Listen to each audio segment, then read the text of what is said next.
Y'all in church are more like me. That means it's time to go home. Certain clues let you know it's time to get ready to go. When the Lord watches you, okay, the Lord is watching, time to go.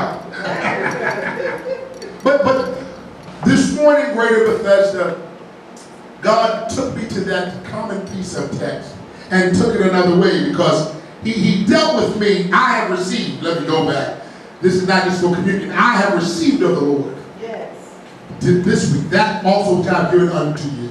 So this is a message the Lord dealt with me and fleshed out with me before I even gave it to give to you. Those of y'all who were in Bible study, did we have a good time in Bible study? Amen. Amen. Thursday. I got to come out Thursday. We have our own little place. You got comfortable seats and the whole house. Amen. And so on Thursday night, began to share with the people that if we're going to be blessed in God, B-I-G, blessed in God, we have to be the people of prayer. Amen. Notice I didn't say praying people. I said people of prayer. Yeah. We talked about being the people of prayer in the position of prayer to see the power of prayer.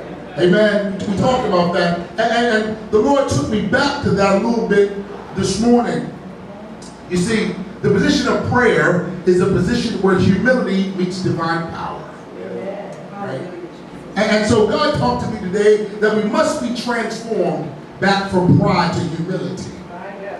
We got to be transformed back from pride to humility if we want our prayers to be answered. And one of the consequences of not praying, he took me right to it this week. You see, because as we're praying, we know that one of the benefits or one of the important things about prayer is that God moves on other people's lives when we pray. Yes, intercessory prayer, right? And so that's why we got to always pray. Right? And God is saying this morning to remember to pray for people that you don't know. Remember, you got to pray for people whose names you don't know, who don't look the same as you, who don't speak the same language, right? Yeah.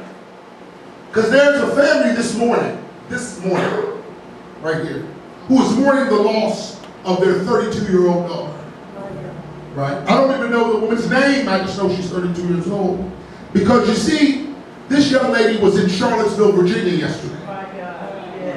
And she was protesting, and she was walking across the street, and she was killed because down there in Charlottesville, and I tell you, I pray that every time I say the word Charlottesville, I think of Jeremiah. Yes, amen. Amen. And so, because he was down there for 4 years, he was down there 4 years, and the Lord protected him for 4 years.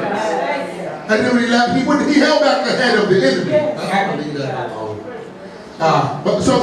But in Charlottesville, some of you might have heard of this, some of you might not have heard of this.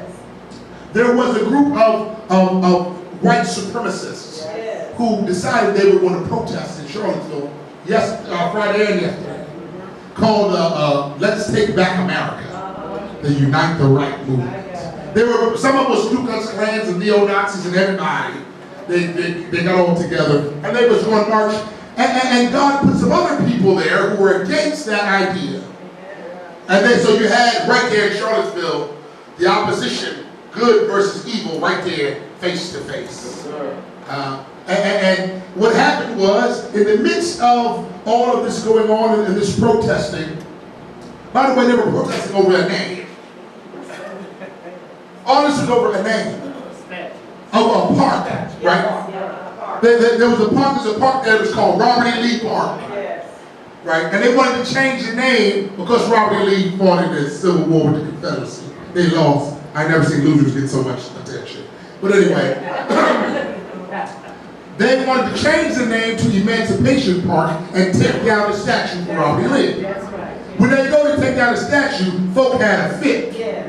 Now they'll let you take down the cross anywhere and won't say nothing. They let you take prayer out of school and they didn't say nothing. But if you want to take a statue down that pigeons have done whatever they do on, all these years to take that statue out, now they're going to gather together to fight it. Fine, but I leave that alone too. Turn the page. While they were there assembled, a young man. Now when we think of racists, we normally think of old men, sitting on porches, spitting, chewing tobacco. No, this man is 20 years old. Right. And he wasn't from Mississippi, he wasn't from Virginia, he was from Ohio. My God. He had driven all the way from Ohio Yes. to participate in this foolishness. Understand, the devil is busy. Amen. And he's moving around, and he don't mind riding in the car. Why are we so uncomfortable getting in the car and going to praise God? The devil don't mind riding around. That's right. To spread his venom and poison and toxic. He don't mind. This boy came, his name was James Fields. He's only 20 years old. 5 years older than my son. 20 years old, y'all. And he got in the car and drove all the way to Charlottesville, and the devil pushed upon his heart rate, and the boy drove his car right into the middle of the crowd. Boom, where the protesters was.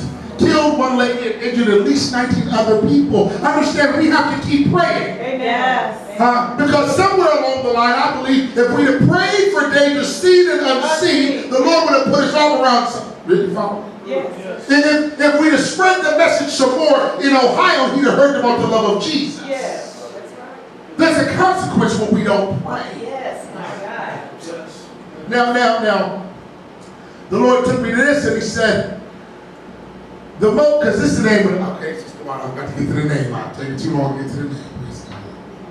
This riot did not begin as a riot. It began as a disagreement.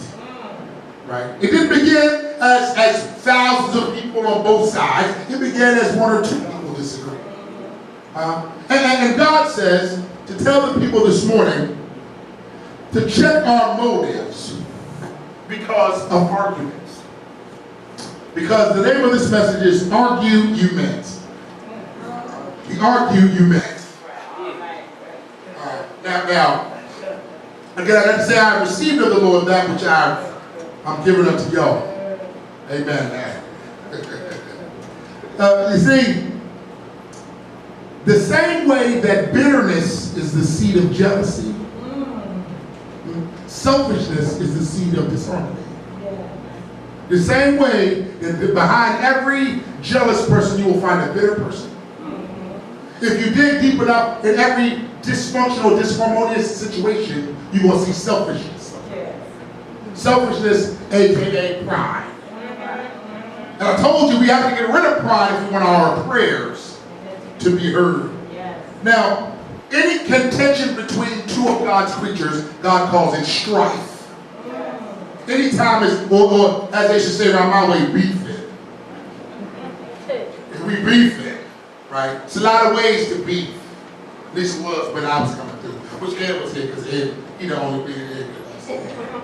A lot of ways to beef with somebody. You know, you can beef with somebody just looking at them and let you know, I disagree with you. I'm not saying that to you, but I disagree with you. I can beef with you with my voice and voice my opposition to you. I can put up the hands and disagree with you, right? But here, and those are kind of obvious, but y'all, I can disagree with you by just ignoring you. By pretending you don't exist. My God. Contention and strife. The Hebrew word for strife is diyin, D-I-Y-N, and it means to stand in judgment. Strife, arguments come from first someone standing in judgment.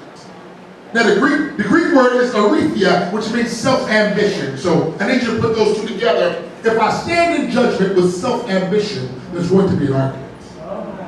Somewhere along the line here, there's going to be an exchange of divergent or opposite views, typically heated or angry. That's the English word for argument. Who here argues? I see the rest of it. So we have two kinds of people here, arguers and liars.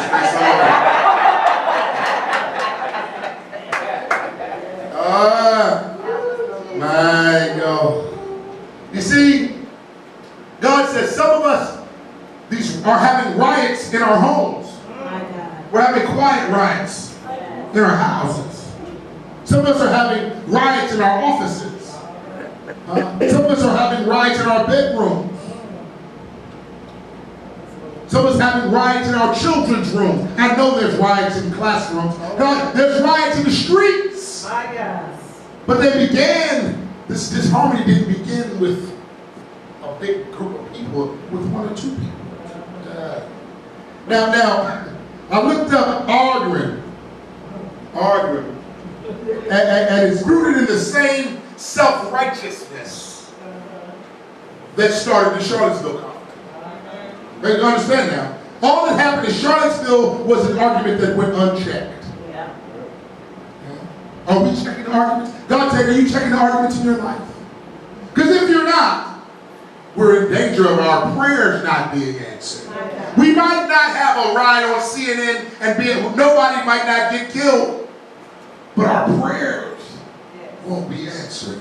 So we can't be the people of prayer, in the position of prayer, to see the power of prayer if we're arguing. Told my wife the other day that one of the things I bless God for the most here at the Great Bethesda Church of God in Christ is the spirit that the people have. The love, it's wonderful to see love live and to see how y'all treat each other. Right? And God says, I'm sending some more people, but they have to catch the spirit. Yes. Be careful not to let others bring the wrong spirit into the place. Yes. Be careful who you invite to your table. You gotta be careful who comes in. Don't just shout because the seats fill up. Because we have to be very careful. I said, the thing I want to do is guard the spirit of Greater Bethesda. Yes. And God said, well, Brian, and you better watch arguing. You ain't got to worry about nobody burning down the place, but you got to worry about arguing. That's right. My God, my God. And so, when I looked up arguing, I found out that the average American married couple,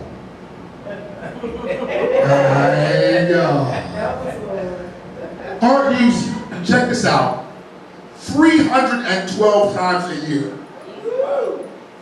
Now last I checked, it wasn't been 365 days a year. We only take off holidays. Lord have mercy, 312 days. And if we be honest, some of us more than that. If we be honest, now, help, amen. Now, this argument, the time that was most, amongst married couples now, I'm just talking about married people, the time that the most arguments starting is Thursdays. I don't know why. Thursdays. Monday we too tired to fight. I guess. Tuesday, Wednesday, we must be getting along pretty good. Now we start getting tired. Then Thursday, you just don't. It's Friday I feel good because I'm off work tomorrow. Thursday. You just don't feel like it. You know, and the time is between 8 and 10 p.m. I done got home from work. It's Thursday. Be about to eat or whatever.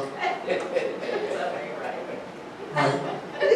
Y'all laughing because y'all don't tell the truth. I ain't making stuff. This is what I'm saying. And the argument starts. And in 2016, well, go back. The same questions were posed in 2000. And the number one reason for arguing was lack of dinner. Or lack of food preparation, that's what they call it. Look, see, yeah, ain't that right? But now the number one cause of arguments is channel flicking. Who controls the remote control? Why you turn it back? I was watching. Right? I'm sick of watching the whole channel.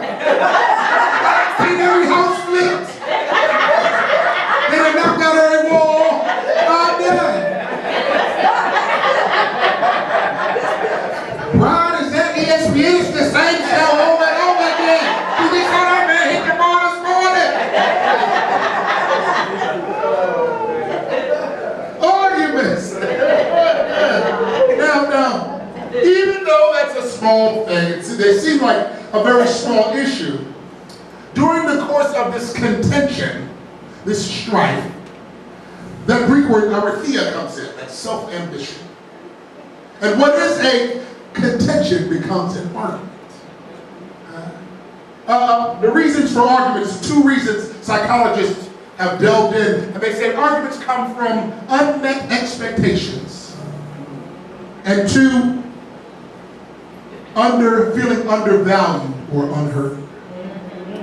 The two reasons why people argue is if there's an expectation that has not been met, or if I'm feeling undervalued or unheard. And y'all right there, y'all see that right away. My God, my God. We understand it in our marriages, but God is saying there's argument in the church. How can there be argument in the church? My God. Now, an honest attempt to gain more intimate insight to one's mate can easily become an argument. But the Bible clearly says that in a relationship, for example, between man and wife, 1 Peter 3:7 says, husbands, that's us. In the same way, this is NIV version, in the same way, be considerate as you live with your wives. Treat them with respect. Hear them. As the weaker partner, and as heirs with you in the gracious gift of life, so that nothing will hinder your prayers. Not so that she will love you, not so that you will be respected more, so that your prayers won't be hindered. Can't fuss at your wife and then pray to God. How many of us, and look, saints, we can't use God to beat each other up. I'm going to pray for you. Prayer is a weapon against the enemy, not your wife. Y'all laughing. Now I have not got no keyboard in a year and a half. Now I got some keyboard. Y'all see, right? I want you to. It's not the argument, it's the argue that you meant. Not an argument, it's the argument you meant. Now, God does not want his children to argue. He said very clearly, 2 Timothy 23:24. Very clearly, the Bible says, and the servant of the Lord must not strive, but be gentle unto all men, apt to teach and to be patient. Famous comedian Moms Mabley put it this way: say what you mean, but don't be mean when you say. That's if you write that down, we can stay married a whole long time. Say what you mean, but don't be mean when you say. We can we talk to the young people get married. There has to be some kind of wait time before you get married. I can't believe it's easier to get married than buy a gun. They got to check you out before they buy a gun. You got to have a psychological evaluation. But anybody can just go ahead and get married. Shouldn't you need at least the same amount of time before you get married? My goodness. You got to have a license to catch a fish.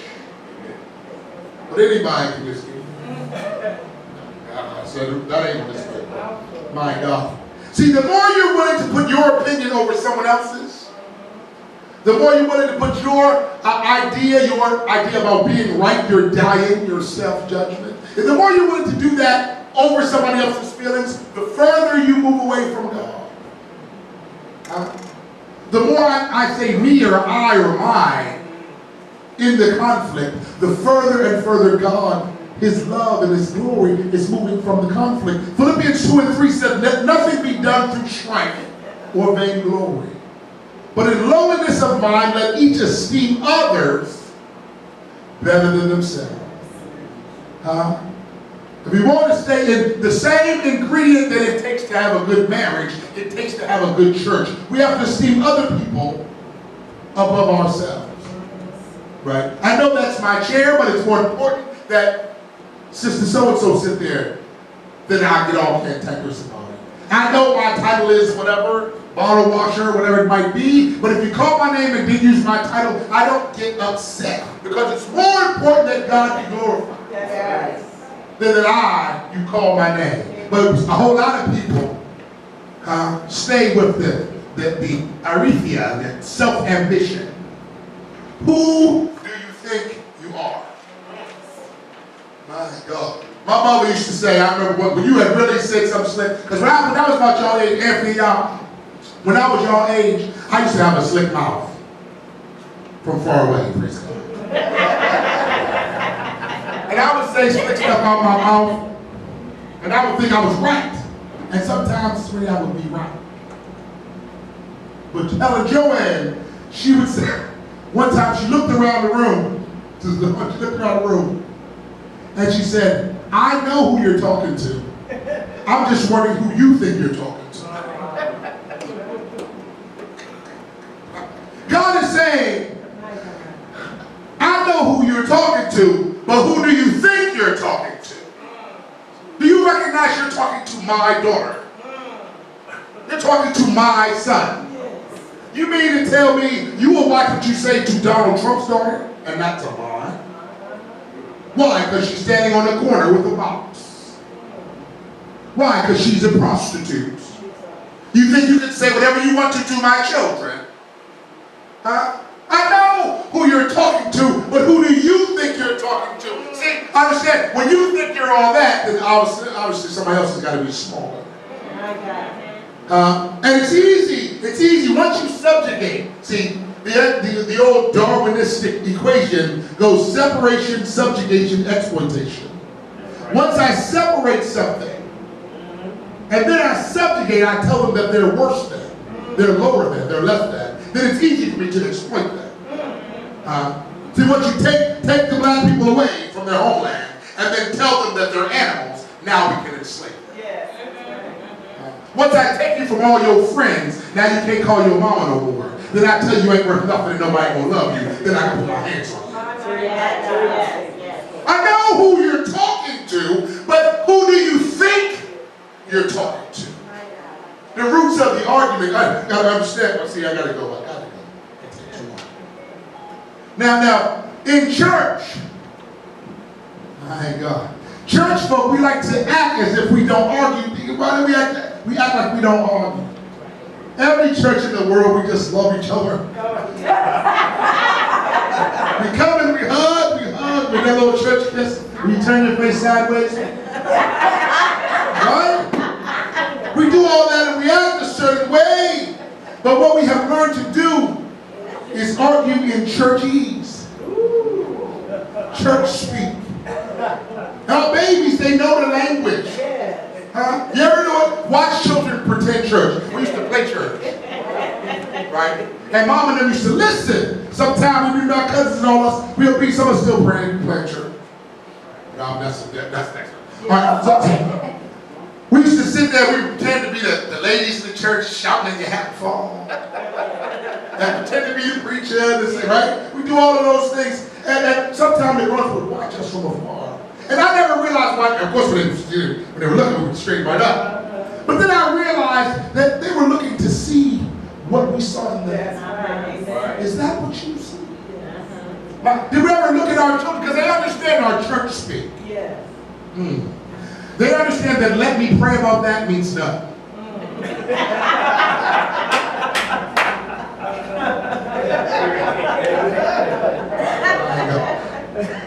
Right? We'll see what the Lord says. That also means nothing. Now. When we get in our auxiliary meetings and we say things like, we'll just see about that. Or who does she think she is? Is that in line with the pastor's decision? What you're really saying is, I don't agree with what you just said. Only we said it in a nice way so we can go home thinking that we're still saved. Yeah.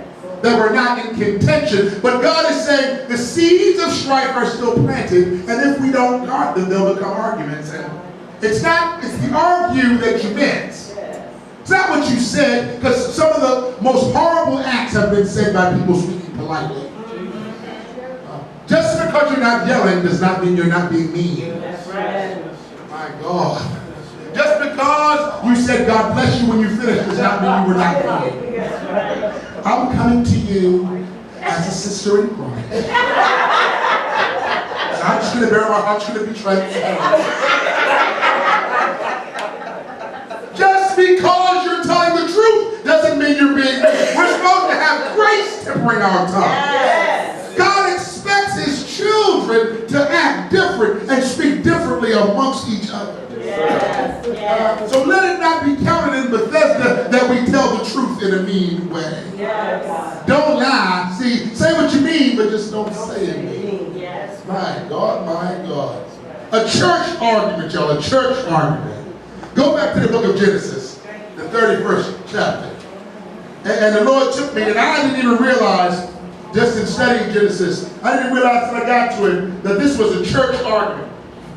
A church argument between two men. See, we're going to go Genesis 31, and I'm going to start at chapter verse 26. And it involves a guy named Jacob. Right? Jacob was a deceiver. His past had been one of tricking other people. His past had been one of getting over on folks. He was a slickster. And his brother was going to kill him. I'm giving you 2 chapters of background. His brother was going to kill him. So his mother made him run away. He ran away to his Uncle Laban's house, who was slicker than him. Right? Understand now, you're never so slick that you can't get slick. That's right. Young people, you're never so slick that you can't get slick. Y'all don't believe me, but y'all be saying that in 10 more years. So he goes to Uncle Laban's house, and Uncle Laban tricks him into working for 20 years in order to get the love of his life. Right? He ended up having 2 wives trying to get one. God bless his ministry. There's 2 wives, 2 of them. 2. That's a blessing. 2. I don't understand. Well, praise God. I don't understand after the TV program, the man got 8 wives. I say none of them are African American after a TV. 8 African American wives. Lord Jesus. I love y'all. 8? There's not a man here who don't understand what I'm saying. Look, even if you say quite again, like 8 is right here. All right. So he goes to Uncle Laban's. Uncle Laban tricks him and has him working for 20 years. He kept changing the gauges. He kept changing how long it was going to take him to pay what he wanted to pay. He kept switching. And so the Lord tells Jacob to get your stuff and get out of there. Just leave. And so he proceeds to gather up his stuff to leave his Uncle Laban. Right? Now, he takes his 2 wives, Laban's daughters, all of the cattle and stuff that he had accumulated, and he proceeds to go back home, to head back to his daddy's land, a place called Pandora. And as he's leaving, as he's fleeing, his wife, Rachel, he's fit to leave, he's fit to move where God called him to move to. And his wife was going to go with him, but she grabbed a hold to some old stuff. She said, before I go, let me go into my daddy's stuff and grab his idols. The way I used to do things. Because I don't know how long we're going to be here. Let me bring some stuff, because I don't know. Let me pack a bag. So in her bag, she put the things that were comfortable. I'm sure she put some hair gel, and I'm sure she put a pair of slide on. But she also put in some idols from Laban's world. And guess what? Jacob didn't even know it. So here he is packing, moving in the things of God, and his obedient wife is bringing idols with her. And so they go, and they start proceeding, and they get to Mount Gilead, and now Laban has found out that he left. And so Laban's coming after him. Laban and his boys are coming after him. And then we get to verse 26. Catches him on the mountain. And Laban said to Jacob, what hast thou done that thou hast stolen away unawares to me, and carried away my daughters as captives, taken with the sword? Wherefore didst thou flee away in secretly, and steal away from me, and didst not tell me that I might have sent thee away with mirth, with songs, with tabret, with mirth? Why didn't y'all tell me you was leaving? I'd have thrown y'all a party. Understand now, you the same man that been jerking me around for 20 years. I tried to leave before. And you said, no, I can't leave yet. I got to do this. I tried to leave again. You wouldn't, right? You wouldn't have moved. And so guess what? There were expectations that were unmet. Yes. In the encounter, before this even started, there were expectations that had been unmet between Laban and Jacob. That's the first ingredient for an argument. And so, jump down to verse 34 real fast. Real fast. It said, now Rachel had taken the images. Right? Because what happened was, Laban did not come for Jacob's daughter, for his wives. Laban did not come for even the cows and the cattle. Laban came for his idols. He wanted to know, what did y'all do with my idols? Why did y'all take my idols? And Jacob said, I ain't take no idols. Because he and his wife did not communicate. So he did not even know what was on her credit report.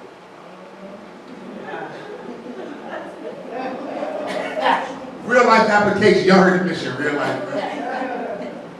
She didn't know. She didn't know that he had a kid in another state.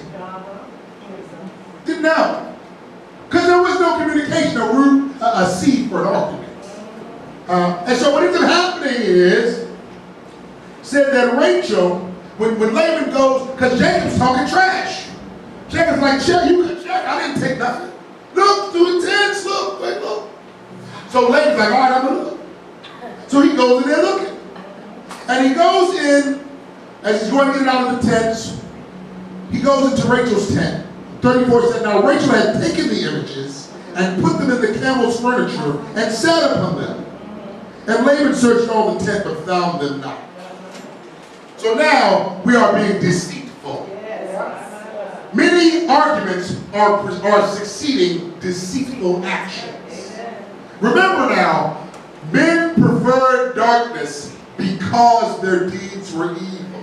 It's the reason you got to sneak, because you know it's wrong. If I can't see your phone, must be something wrong with your phone. No, it's just my privacy. No. Right? Right? Now, we hold our children accountable, but not ourselves. How many of our children know the code to our phone? Look. What are you talking about, Ken? We expect them to be transparent in their going to comments, but we are not transparent in ours. Let's see that. You ain't getting no amen. That's all right. I'm going to preach on Pastor King. My God. So, you keep on thinking, we go. Now go to verse 36. Now, after Jacob is mad now. Right. I know, because Brian King, the older I get mad different. When I was young, I was a hothead. Many of y'all knew me then. It was nothing. I was quick with the hands. It was 3 words, I was on the hands by the 4th word. What? Nothing to it. Right? That's the way it was. The Lord delivered me. That's the way it was. Y'all talk way more than we talk. Oh, yes. Amen. Oh, it's way too much to say less. If we're going to fight, we're going to fight. We're not coming around your house and sit outside your house and scream. If I come around your way, we're going to fight. Right? Now, so that was me when I was young. That's how I handled stuff. But as I got older, I stopped fighting and started sulking. Still beefing, but then I began, I called it time to myself. I told y'all the other day, a whole lot of us, and I'm praying for Brother Powell, we build man caves. Are we building soul caves? How many of us build man caves, and the number one thing about the man cave is that my wife ain't gonna come down there. You don't have to have no nice chairs as long as she's upstairs. I don't need a 70-inch screen. It can be a 15-inch as long as she's upstairs. So we do things that make it that she ain't gonna like. Come on, I'm telling all this Lord. Right? So God is saying, I see you in your man cave.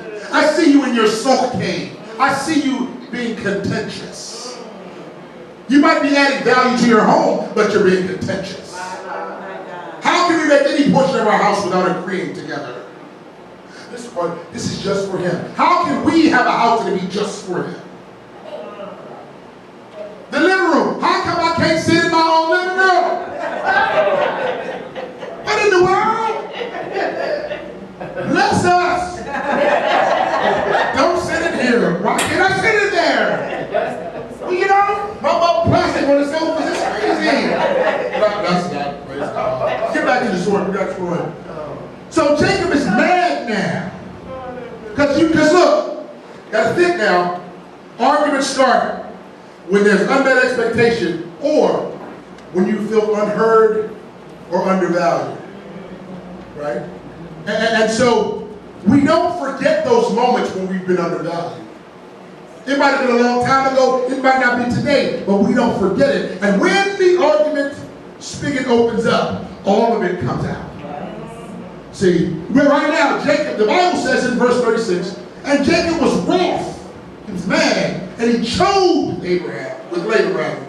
And Jacob answered and said to Laban, what is my trespass? What is my sin that I so hotly pursue me? Why are you beefing with me? What did I do? Right? Usually the voice goes up, now someone's trying to fight. Right?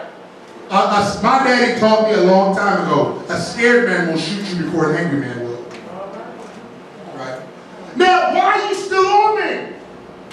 I did what you said. I put the trash out. Leave me alone. I'm going back to my man cave. Right? So Jacob is mad. He's wroth. We get to verse 38. Now, he came there to get his stuff. By the way, I remember I told you, Rachel did have his stuff. Laban was not wrong. She did have stuff. And if you went back to verse 20, earlier, verse 24, you'll find that the Lord had spoken to Laban in a dream. The Lord, in verse 24, put it on that one, the Lord had, before any of this happens, the Lord had spoken to Laban. And he had been transformed. Right? So he came with a repentant heart. He didn't come to beat Jacob. He came to repent of the things he had done to Jacob. But Jacob was so mad, he didn't even give him a chance to repent. I need the spirit of Greater Bethesda to be a place where we don't get so mad that we can't repent to each other. When God deals with me and says, Sister Trey, I'm sorry, that tells me to come and tell you that, I need you to receive that. And not be so offended and angry about what I say that you forget that God is dealing with me. Right. Huh? I hurt your feelings. And I'm sorry, I should have said that. And the other day, I didn't mean to say that, God. I couldn't even sleep last night. Right? Okay, well, in Jesus' name. Right? When God deals with us, we have to give God space to deal with us. Oh, yeah. We can't be so, we have even greater Bethesda. We have to make sure we still giving the Lord room to deal with us. Because Laban had come to repent, but Jacob was so angry they had a church fight. Right there at Mount Gilead, and he was mad. And so Jacob said, Laban came to get his stuff, and Jacob said, going back, I'm going to start at 36 again. He said, what is my trespass? What is my sin that thou hast so hotly pursued after me? Whereas thou hast searched all my stuff? What hast thou found in the household stuff? Set it before thee and thy brethren, that they may judge betwixt us both. Right? That was the custom. If you found something, put it out there so we can see it. Yeah. Right? So now Jacob's mad. Right? He didn't give Laban a chance to do something. Keep going. He said, go ahead, read it. No, I'm going to read it myself. I want to say read. My head jumped off for a second. He said, this 20 years have I been with thee. Yes. Thy ewes and thy she-goats have not cast their young, and the rams of thy flock have I not eaten. Yes. That which was torn of beasts I brought not unto thee. I bear the loss of it. Of my hand didst thou require it, whether stolen by day or stolen by night. Thus I was in the day of the drought consumed, and by the frost of the night my sleep departed from thine eyes.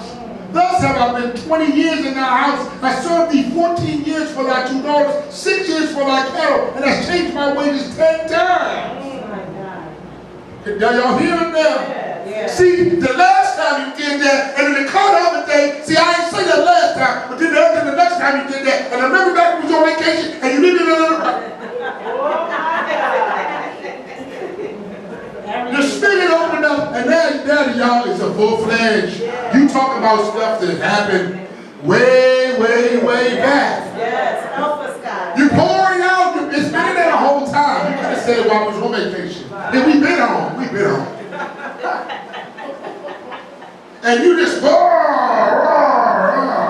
and Jacob is doing that. Keep it in mind that he don't know he's wrong. Yes, my God. He doesn't recognize that his wife actually did take the stuff. And then he says, except the God of my father, the God of Abraham, and the fear of Isaac has been with me, surely thou hast sent me away now empty. You done jerked me again. Yeah. Except for the God of my father, the God of Abraham, Yes. and Isaac. Yes. No, because now he's mad. My God. See, now he's mad, so he throws in a threat, because Isaac's still alive. Isaac's a pretty powerful man. So he throws out, you want my father to get on you. The only reason you ain't killed me is so my father, because you think my father will get on you. So he said, because God's blessing us, because God, and because you don't want me to get on you. Right? Why did he throw that in? Because he's angry. Because when we get mad, when we get contentious, we say all kinds of things. When we feel undervalued or unheard, we say all kinds of things. Again, it's not the argue, it's the argument. It's not an argument, it's the argue that you meant. Sometimes we say it nicely, sometimes we say it loudly, but we say some mean things. Yes. Trying to protect ourselves. That's right. Yeah. My God, my God. So Jacob, Jacob supposed to be saved. Praise God.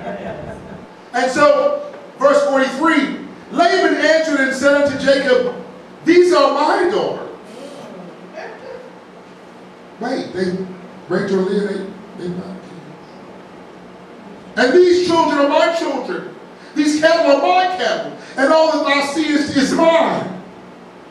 I know who you're talking to, but who do you think you're talking to?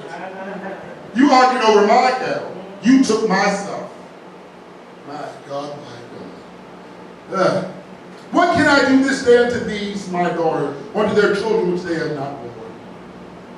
Now therefore come thou, and let us make a covenant, I and thou, and let it be for a witness between me and thee.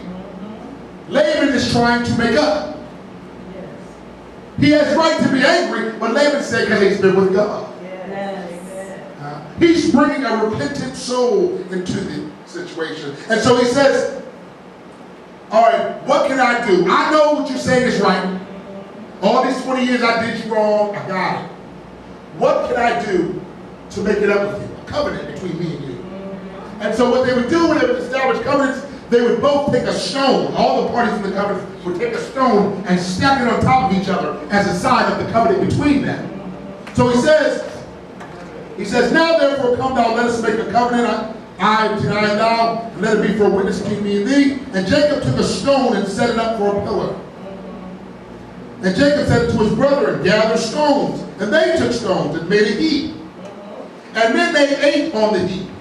That was a sign of friendship. Yes. Right? So now the beef is over between us. Yes. This is how you know they was church people. It only looked over. Right? All that tonight. Y'all know, most of y'all know. There are many times when the street is more honest than the church. That's true. People who don't like you right away, you know they don't like you, and you know whatever. Right, yeah. But people who don't like you in the church will sit next to you. Yes, my God. Help us. My God. They will say good morning. Yeah. God bless you, girl. That's so cute. And they don't like you. Yeah. Right on the train, if I don't like you according to see, I'm going to get up and go sit somewhere. But in church, I'll move over. Right? Honesty. My God, my God. And so all this time they eat together on the heap. But so now they think you're trying to be free. And so then we go down. And Laban said, verse 47. And Laban called it Jergath Saduda. And Jacob called it Galib. So they each named it the same in their native tongue. And Laban said, this heap is a witness between me and thee this day. Therefore the name is called Galilee. Right now. He could look, Laban could look and see something was wrong. Even though you ate with me, even though you dined with me, I can see that your heart is not with me. I can tell by the way. You ever had somebody who was just nice to you to death? You could tell they really want to do it. But here you can have some. Yeah. God bless you. We do it in church all the time. We don't really mean it. We just do it. God's saying, I'm checking your heart. I'm watching to see how you act. With the blessing that I blessed you with, I'm watching to see how you handle the blessing. When I ask, see, because when you shout out over here when somebody give you something, but when I ask you to give somebody else something, I want to see how you act. How you respond with the blessings that I've given you. Right? And so he's watching, and Laban can tell that something is wrong, that he knows that even though we have made this monument together, this symbol together, even though we have broken bread together, and we probably shouted together, and you gave me that church gift, and all that kind of stuff, I know that your heart is not with me. And so it was Laban that said, my God, in verse 49, and Mitzvah, for he said, the Lord watch between me and thee when we are absent one from another. The word mitzvah, it is a command for God. It means watchtower or beacon. And it is a command for God to pay close attention to whatever it is you're calling attention to. If I say mitzvah, First Lady, that means God, check this out. Watch her. Watch that. Right? And so he said, he was saying for a mitzvah at the place, he said, may the Lord watch between me and thee. Because I don't know how you're going to act. Let me back out of here. May the Lord watch between me and thee while we are absent one from another. Because the spirit of the place is disharmonious. Because I know to argue that you meant. I heard what you said, but I knew what you meant. And so I'm asking God to be in between us. Now the funny part is like we started out this whole mess. I'm going to close it up so y'all see. One of the funny part is that we have used this as benediction for centuries. Yes. In church, the preacher will get up and say, may the Lord watch between me and thee. What it's really saying is, check this out, because I don't trust what you're doing. Check this, and when we leave this place, let me watch this, let me watch her, because the last time we were together, and that covenant was broken over 50 times, by the way. The covenant between those two people, those houses at Galilee, was broken 50 different times. Why? Because there was contention still in the place. Here at Greater Bethesda Church, if there is contention, I would that we bring it to the open. That we say what we mean, but don't be mean. When we say that we have love that goes from heart to heart and breast to breast. Not love that is talked about, not love that is paid, but love that is lived. Yes. Because at that point, see, then will be the people of prayer. Yes. In a position of prayer to feel the power of prayer. Stand to your feet.